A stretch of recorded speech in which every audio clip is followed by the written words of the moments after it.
Join me and Scott Tracy as we relive the days of Thunderbirds and some heroic characters from the 1960s and 70s at an exhibition which transformed a generation.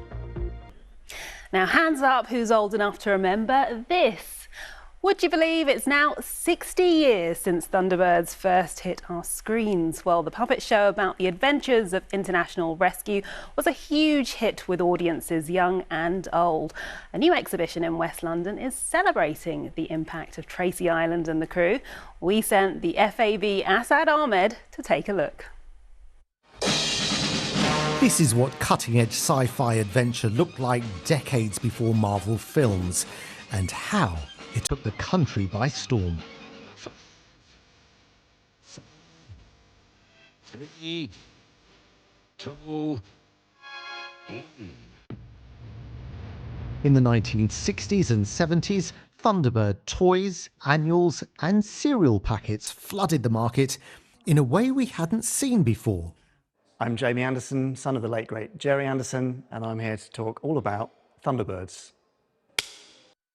In the States, people were starting to make spin-off merchandise, books, toys, and brought that back to the UK and expanded it to an unbelievable scale, to something that we only really see now with things like Marvel and Star Wars.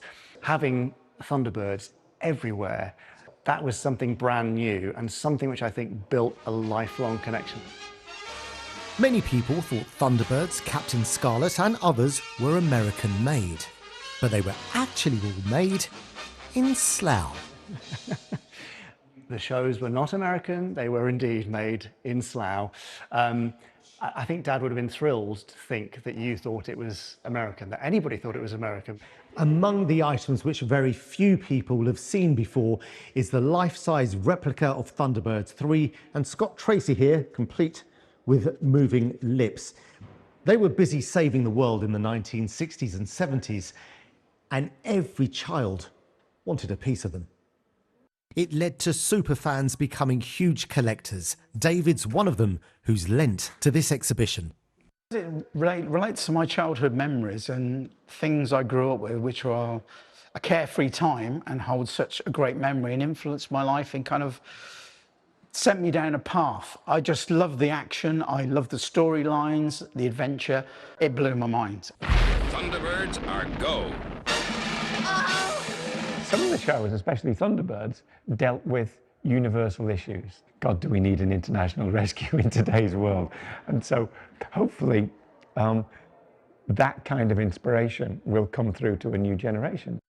Thunderbirds and Space 1999, the exhibition is on at the Museum of Brands in Notting Hill from Saturday until the end of February.